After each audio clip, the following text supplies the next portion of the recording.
Okay, sa video na to pag-usapan natin yung resistor So meron tayong chart dito. Okay. Focus muna natin sa screen. Ito pang 5 band resistor, ibig sabihin yung may 5 guhit na may mga color. So ito.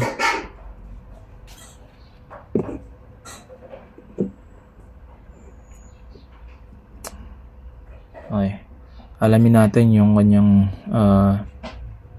resistance, then alamin natin kung paano malaman yung sira ng resistor tamang pag-reading pati ng resistance. Okay, kanyang value. Okay, ito naman yung sa 4 band.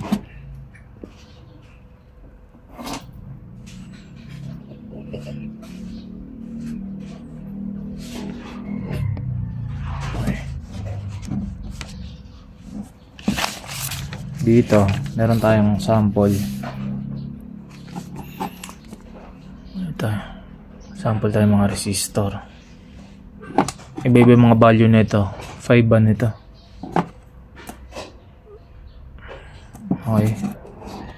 So, paano ba natin malalaman yung tamang value nito? So, paano ba magbasa? Malaman natin kung sira ba o ano. Okay, ganito. So sa kada color coding niya, may value yan sa first band. So yung first band, sample tayo. Yung mga ganda-ganda ito. 10K lang muna tayo.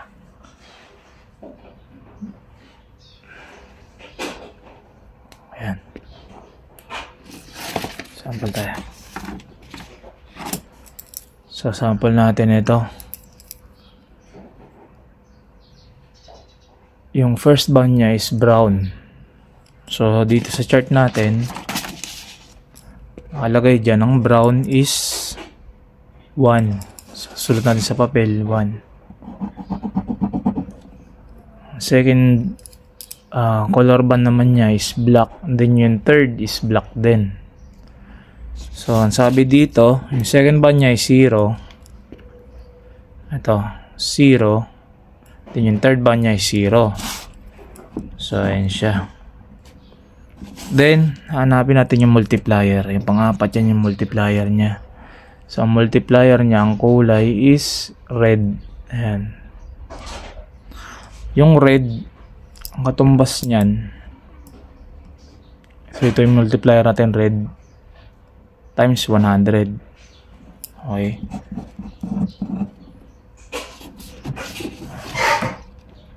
So hindi mo na ito gamitin ng calculator pero pwede rin kung sakali. So equals 10,000.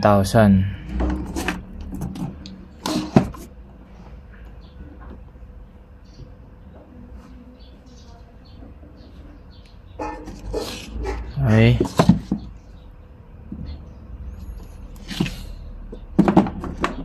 Sabi dito, yung tolerance niya, kasi wala nang kasunod dyan tolerance niya is plus minus more than or less than 1%.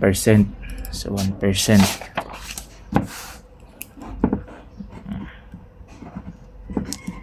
1%. So ang ano na ito, ang value ng resistor na to is 10,000. Ito nakalagay na yan dyan. So ganun siya mag-read, no? Ulitin natin para mas clear. Sa chart, ang first band niya, yung kulay is brown. So ayan yung brown. Ang brown ay 1. So 1. Second band at third band ay black. So ito yung second band, third band black 00. And then yung multiplier ay anong color? Red. So red, yung red ay times 100.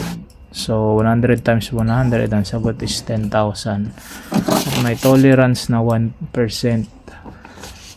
Plus minus. Okay. So check natin to kung tama nga naman. Meron tayo dito ng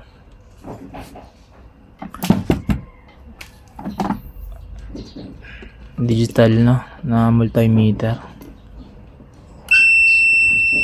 So naka-auto tayo. Check natin. Okay, tama. So meron siyang 1% na tolerance. So papalo siya 99.9.99. So pasok yan.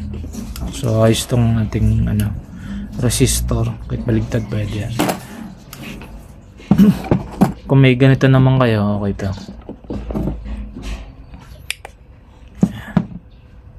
Check tayo na isa.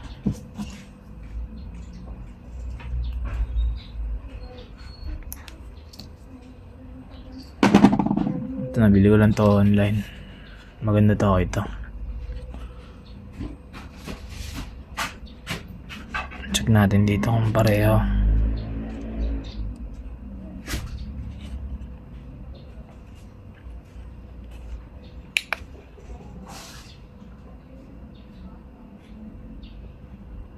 Okay.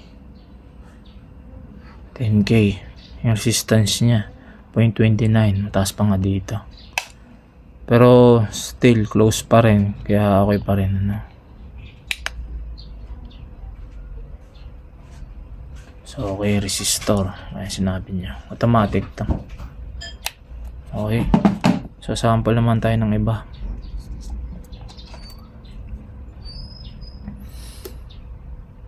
Ito, meron tayo ditong isa. May mga nakalagay na ako na value dito.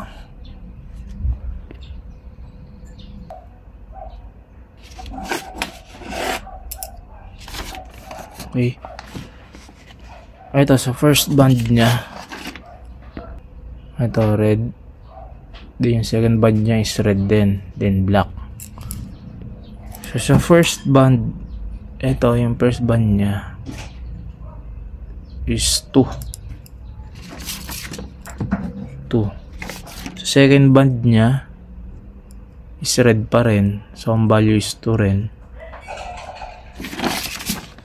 So 2. Then yung third band is black. Ito. So ang third band niya black. Sa third band tayo, ito yung hilera ng third band. So 0. Then sa fourth band, ito yung fourth band, multiplier yon. So yung multiplier natin ay nakalagay dito is red. Ayan. So sa multiplier, red is 100. Ayan, yung multiplier red 100. Okay. Times 100 na natin yan. So lalabas yan 22,000. Then yung tolerance niya sa pang 5 band niya is brown. So ang brown ba ito? Check natin, double check. 1%. So yan, 1%. So plus minus yun ng 1%. 1%. So ang resistance niya ay yung kanyang value is 22,000. So mag-check tayo ng isa. Check natin.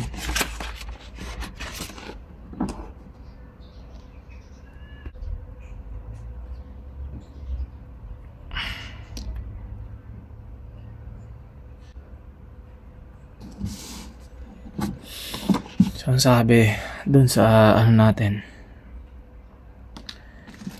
so ginawa nating pag-read sa color band 22K. Subukan natin dito. Okay, 21K 0.82. So malapit-lapit na rin sa kanyang tolerance sa 1% plus minus. pasok na rin yun. So okay yan. So, dito sa ating checker,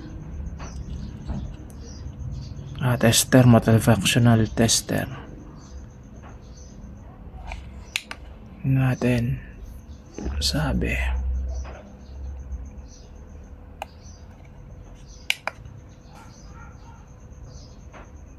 okay, resistor 21.23. so okay na rin, pasok na rin. Okay, so ayan, dalawang testing na tayo na magkaibang value.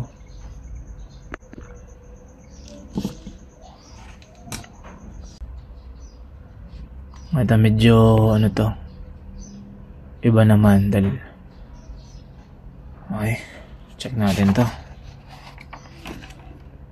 So may value na to dito sa gilid so paano natin malaman na tama yan? So ito yung pinakaano niya, sa first band niya yellow. Okay,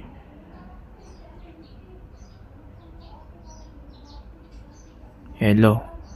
So sa first band, ito yung first band, second band, third band. So sa first band niya daw is yellow. So 4 ang value niya. So 4. Bago dito sa pangalawa niya, ayan, ito yung violet. Ayan, ako nakikita niya na maganda sa camera. So ayan, violet. Second band niya is violet.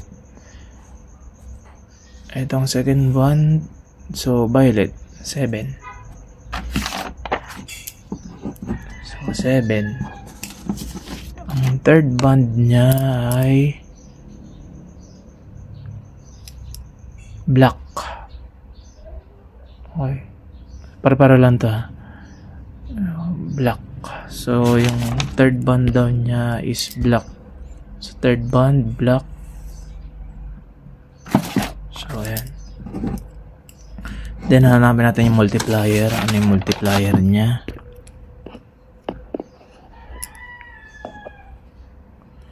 Ang multiplier niya ay red. Ito yung first band, second band, third band, fourth band, red. So sa multiplier niya, ang red ay 100. So 470 times 100 equals 47,000. Then yung tolerance ay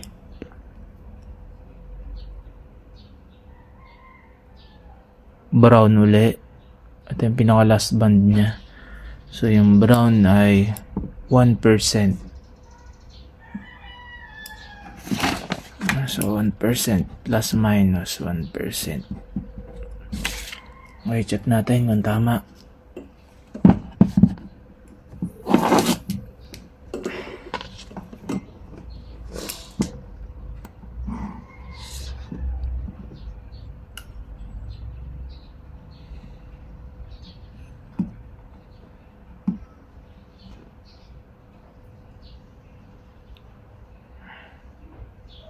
Okay, 46.17, no?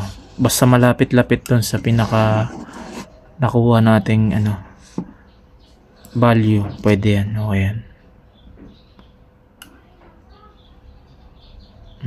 Dumikit eh.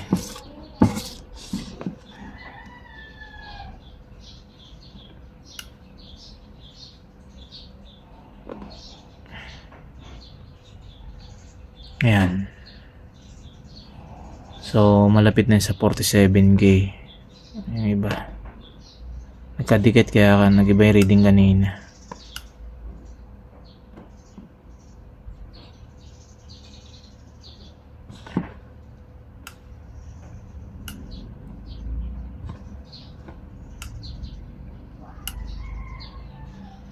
So ayan, testing tayo sa ating multifunction tester.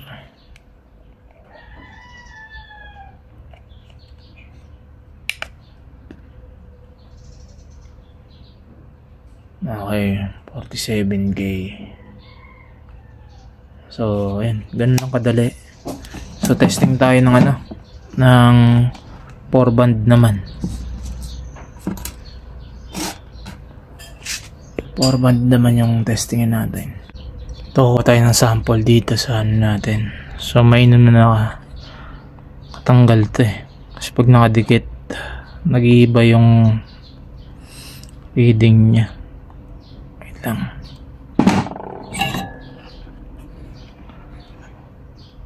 Pag sa mga ganito naman nakakabit sa board, malalaman nyo kapag sira yung resistor, mabibisible na, may makita mo may amoy tsaka may damage na. Visible test ang tawag doon. Appearance check pala. Appearance checking. So check natin daw.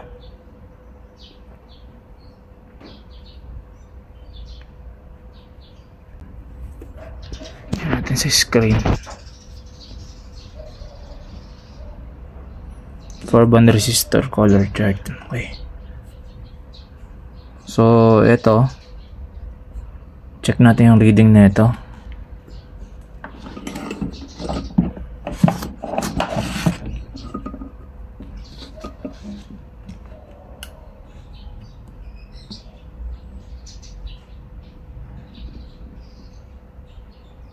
So 2.1 halos.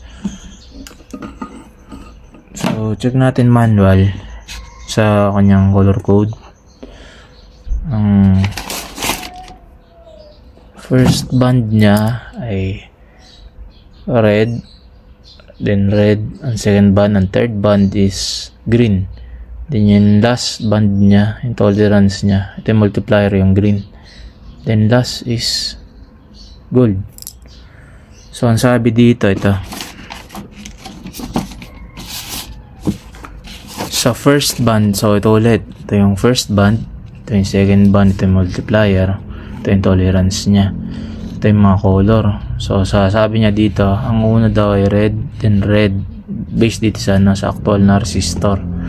So, yung red ay 2. Yung sa first band, sa second band niya rin ay 2.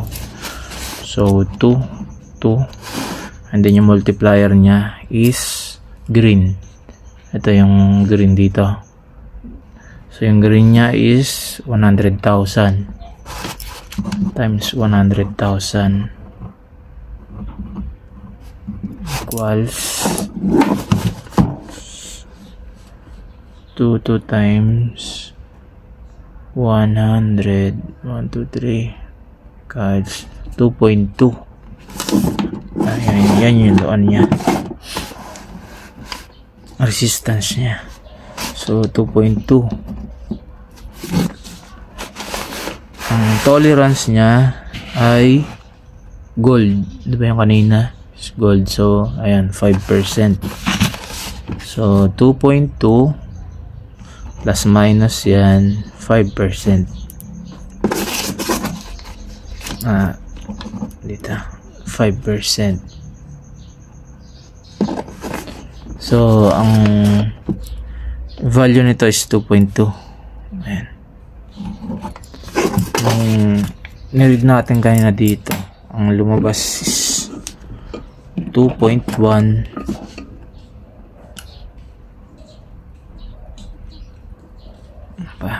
Ayusin natin. Ayan, 2.1. Alas.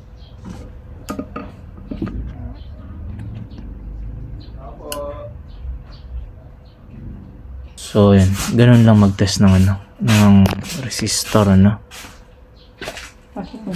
So, yan.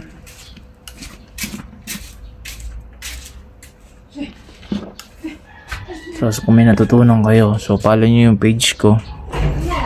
FB page din yung aking YT. YouTube channel. Para update kayo sa mga bagong mga videos. Ayun. Salamat.